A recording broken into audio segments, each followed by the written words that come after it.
ठिकाणी आपल्या नियुक्त नगराध्यक्षांच्या परवानगीने मी या ठिकाणी प्रस्ताव करायला उभा राहिलेला. कराड नगर परिषदेची एक परंपरा आहे.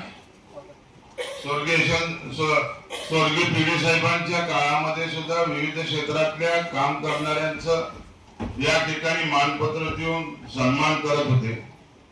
त्यानंतर लोकनियुक्त नगराध्यक्ष राजेंद्र सिंह यादव यांनी त्यांच्याच पावलावर पाऊल टाकून या ठिकाणी वेगवेगळ्या क्षेत्रात काम करणाऱ्या लोकांचं या गावातल्या नागरिकांचा सत्कार करण्याचं नियोजन केलं. हे करत असताना यशवंत विकास आघाडी, लोकशाही विकास आघाडी आणि आमचे नेते बाळासाहेब पाटील त्यांच्या सगळ्या कल्पनेतून अध्यक्ष आणि बाळासाहेब पाटील यांच्या सगळ्या कल्पनेतून लोकशाहीचे अध्यक्ष काका सगळ्यांनी ठरवलं की या ठिकाणी आपल्या विविध क्षेत्रात जे काम करणारे त्यांचा सत्कार या ठिकाणी आपण करा. त्यानिमित्तानं आपण या ठिकाणी सत्काराला करतोय. सर्वात पहिल्यांदा बरं का द कराड बार असोसिएशन चे जे 11 सदस्य अध्यक्ष उपाध्यक्ष 7 सदस्य निवडून आलेले आहेत त्यांचा या ठिकाणी सत्कार होईल.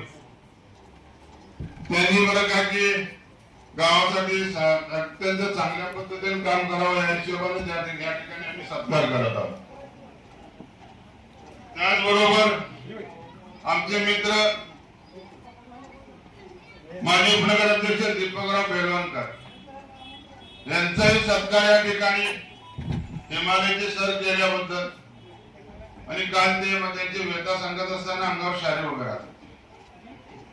खरंच दीपकराव बरं की आपण एवढी मोठी सर करत असताना बरं मोठं धाडस केलं आणि आपला सत्कार करत असताना आपल्या पत्नीचं या ठिकाणी सत्कारावं असं मला वाटतं.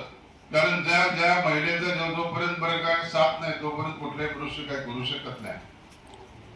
आपण सांगत असताना मी काल ऐकत अध्यक्ष वर्गाने बेलवंकर साहेबांच्याबद्दल सांगायचं झालं तर कराड नगर परिषद आपले सहकारी म्हणून त्यांनी काम केलं. कुठलाही माणूस मोठा होणार असेल नम्रता आणि सहनशीलता असल्याशिवाय तो मोठा होऊ शकत नाही. कुठलेही स्तर पार करू शकत नाही. ते बरं की 1999 साली 2000च्या आम्ही त्यावेळेला आपण पाहिलं की स्वर्गीय नगराध्यक्ष जयवंतराव जाधव आणि आम्ही त्यांना एक पत्र दिलं होतं उपनगराध्यक्ष. त्यावेळेला उपनगराध्यक्ष नॉमिनेट होत होता अध्यक्ष आणि तो पत्र दिल्यानंतर त्यांनी तो पत्र स्वीकारलं आणि नंतर त्या दिवशी आमच्या नगरपालिकेत त्या समितीची निवडणुका झाल्या आणि आमचे विलास कुंभार त्यांचा पराभव झाला. आठवत असेल आपल्याला. तर त्यावेळेला बरं काही दोनदा पराभव झाल्यानंतर आम्ही त्या दीपकरावांच्या घरी गेलो आणि म्हटलं असं झालं दोनदा त्यांचा अपमान झालाय ते आपले सहकार्य दीपकराव जर ते आपण उपनगराध्यक्ष दिलेलं पत्र माघार घेतलं तर आपण दुसरं पत्र विलास कुंभारांना देऊया. त्या माणसाचा क्षणाचा विलंब न करता तो पत्र परत दिलेले उपनगराध्यक्ष पदाला त्याग करणारा माणूस किती जबरदस्त आणि सहनशील. त्यानंतर त्यांना उपनगराध्यक्ष झाले ते. तसेच बरं या ठिकाणी प्रवीण पवार वासू पाटील अखिल भारतीय चित्रपट महामंडळ महाराष्ट्राच्या निवडणुकीत विजय झाल्याबद्दल त्यांचा या ठिकाणी सत्कार करण्यात येणार आहे. त्याचबरोबर आमचे मित्र जुगल किशोर मदनलाल ओझा रंगभूमी प्रयोग परिनिरीक्षक मंडळ महाराष्ट्र राज्य सदस्यपदी निवड झाल्याबद्दल त्यांचाही सत्कार या ठिकाणी करत आहोत.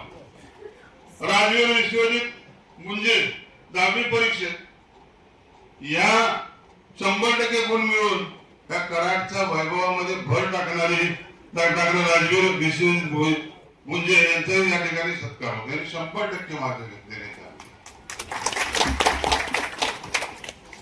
संजय बदेनी या ठिकाणी आलेले त्यांचे मला वाटतं यशवंतराव चव्हाण मध्य प्रदेश सरकारने त्यांना त्या ठिकाणी बोलवले सत्काराला. आपल्या कराडच्या वैभवामध्ये आपण भर टाकता आपल्या सर्वांचा मनापासून आभार. तसंच या ठिकाणी सत्कार मुद्दे म्हणून मिथुन प्रथम राज्यात प्रथम ह्या ठिकाणी अनेक सत्कार ज्या या ठिकाणी होणार आहे. तसेच बरं का आपण सर्वांनी वेगवेगळ्या क्षेत्रात काम केलं, कराडच्या वैभवमध्ये कराडचं नाव मोठं केलं, त्याबद्दल अध्यक्षांनी, उपाध्यक्षांनी, आघाडीच्या अध्यक्षांनी आणि सर्व नगर